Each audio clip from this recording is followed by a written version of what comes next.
They didn't leave because they failed. They left because Dubai stopped making sense for them. And in this city, that kind of message is never delivered out loud. It arrives through numbers, quietly. A penthouse sells in under 12 minutes. Emirates reports record passenger traffic. Construction cranes dominate every skyline. The population reaches 3.9 million, the fastest growth in the city's history. Everything points in one direction, up. But the people holding the system together are moving the other way. Thousands of expat professionals, teachers, nurses, engineers, mid-level managers are organizing their exit in private WhatsApp groups. No announcements, no protests, no headlines, just departure. One WhatsApp group reportedly grew from 80 members to over 3,000 in 6 months. That is not panic, it is coordination, and coordination only happens when enough people reach the same conclusion. Dubai was never just a city, it was a trade. Work here, earn more, live better than your salary should normally allow. For over a decade, that equation held. Between 2010 and 2020, Dubai offered something rare, a version of middle-class life that felt elevated, not luxury, not excess, but access. A teacher earning around $4,000 a month could rent a 2-bedroom apartment, drive comfortably, build savings, and still have a life. An engineer could raise a family, pay for international school, and think long-term. That was the appeal, not wealth, stability with momentum. Neighborhoods like JLT, the Greens, and Dubai Marina became something unusual. International communities that actually functioned. Filipino nurses, British teachers, Indian developers, European consultants, different incomes, same system. It worked because the numbers worked. That's the part people forget. It only works as long as the math works. This is where it shifts. After 2022, Dubai didn't slow down. It accelerated, but not evenly. The city became significantly more attractive to the ultra-wealthy. High net worth individuals began arriving in larger numbers. Digital entrepreneurs followed. Capital moved faster. Luxury demand intensified. And when demand concentrates at the top, pressure spreads downward, fast. Rents didn't creep up, they jumped. 40 to 50% increases became normal within months. An apartment renting for 60,000 dirhams could suddenly demand 90,000 at renewal. Regulations existed, but the system had flexibility, and that flexibility favored landlords. Tenants were left with a binary choice: adjust or exit. That sounds like a housing problem. It isn't. Housing is just where the filtering becomes visible, because rent is only the first layer. The real pressure comes from accumulation.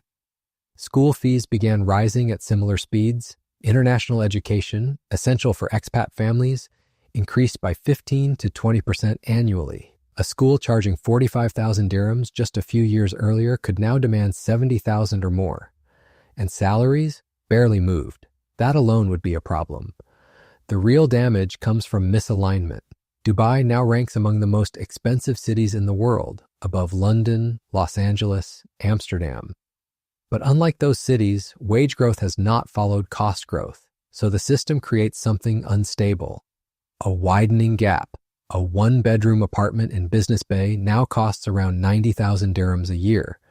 For many professionals, that's close to 60% of their income. The recommended threshold is 30%. This is no longer a tight budget. It is a broken ratio. And broken ratios do not fix themselves. Let's reset the equation. A family that needed 30,000 dirhams per month in 2019 now needs closer to 50,000 to maintain the same lifestyle. Same life. Not better, just preserved. That's a 67% increase. Salaries didn't follow. In 2024, 63% of mid-level professionals received no pay increase. 0. Meanwhile, inflation continued. 3 out of 4 professionals reported it had become harder to negotiate raises. The system didn't collapse. It stopped adjusting. And when systems stop adjusting, they start selecting. This is where people misread what's happening. It is easy to call this a cost of living crisis. But that misses the real shape of it. This is what happens when a city becomes easier for capital to keep than for workers to remain in. Because no one is being forced out. They're being priced out. And those are not the same thing. One is visible, the other is efficient. Take a closer look at how that efficiency works. In Dubai, your residency is tied to your employment. Lose your job, and you have roughly 60 to 90 days to leave the country. That reality changes everything. Salary negotiation is no longer just a financial discussion. It becomes a risk calculation. Ask for more.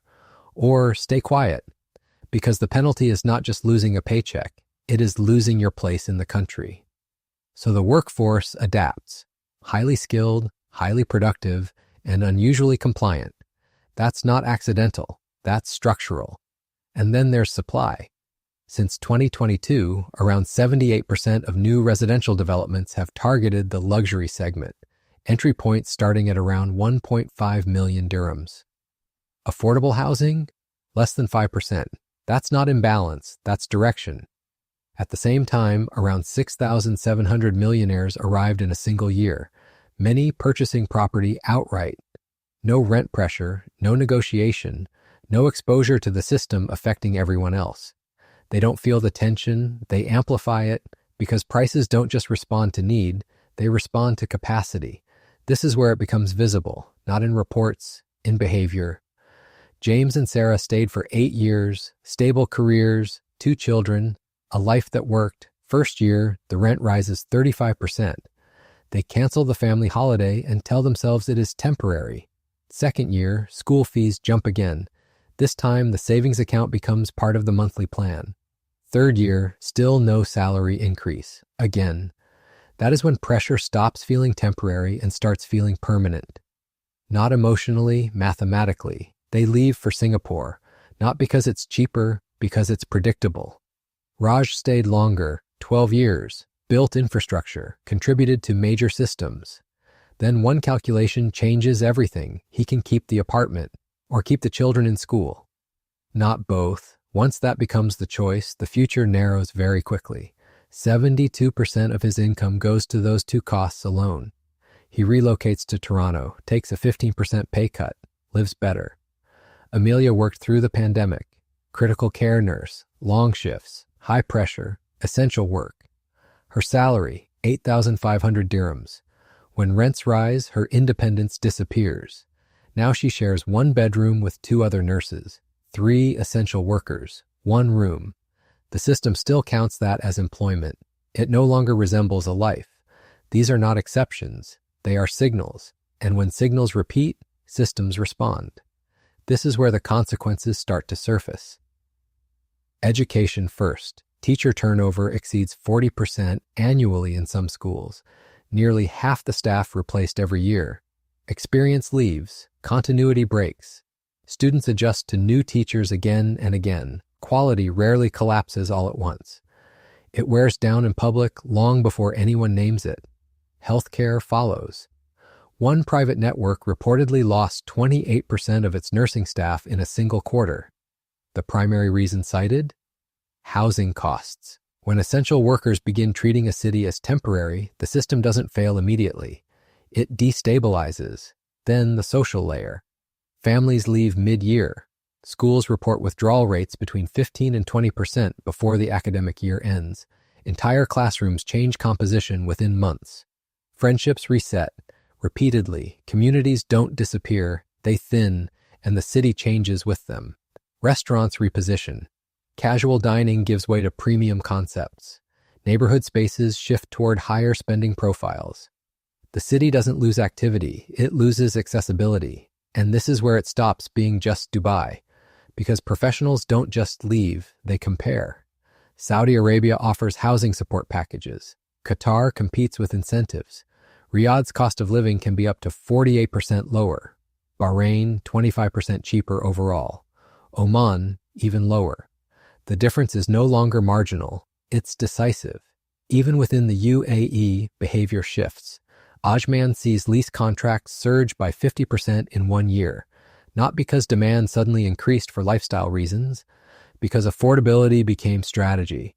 People are trading time for survival. Longer commutes, lower pressure. That's not migration, that's adjustment. This is where the deeper shift happens. Dubai is still growing, but it's not growing the same way. The composition is changing, the middle is thinning. And when the middle thins, something else emerges.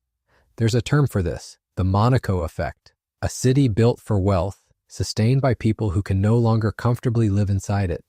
It still functions, it still looks impressive. But the center begins to empty out. Dubai isn't there yet.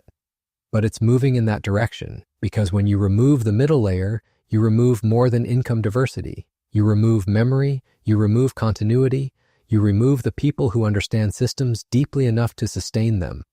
Workers can be replaced on paper. Experience cannot. Infrastructure can be built quickly. Trust cannot. And that's the part growth metrics don't capture, because they measure volume, not stability. Dubai didn't collapse, it refined. It became more precise, more selective. The system didn't push people out. It adjusted until they no longer fit. No announcement, no confrontation, no clear moment of change, just a realization. The numbers don't work anymore, and when the numbers stop working, people leave, quietly. And when they leave, they take something the city cannot immediately measure. Time, not clock time, accumulated time. The years it takes for a teacher to understand not just a curriculum, but a classroom. The years it takes for a nurse to recognize patterns before symptoms escalate.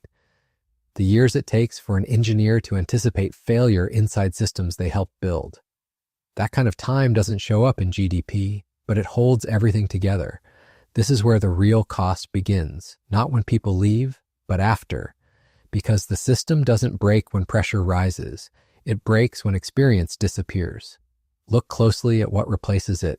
New hires, shorter contracts, lower expectations, more turnover. At first, nothing looks wrong. The buildings are still standing, the flights are still landing, the transactions are still closing. Everything still works, but it works differently. This is the part that's easy to miss. A city doesn't need to fail to become fragile. It only needs to lose its margin. This is where it changes, not in the skyline. In the timing, delays where there used to be anticipation, gaps where there used to be intuition, decisions made by people who haven't been there long enough to see the consequences. And slowly, almost invisibly, the system becomes reactive instead of stable. Because stability isn't built on infrastructure, it's built on people who stay. And staying is no longer the default. The pattern is already visible in behavior. New arrivals are negotiating differently. Shorter timelines, exit strategies already in place. Some don't even pretend it's long-term anymore. Dubai becomes a phase, not a base. That shift matters more than any statistic, because when people stop committing to a system, they stop investing in it beyond what's required.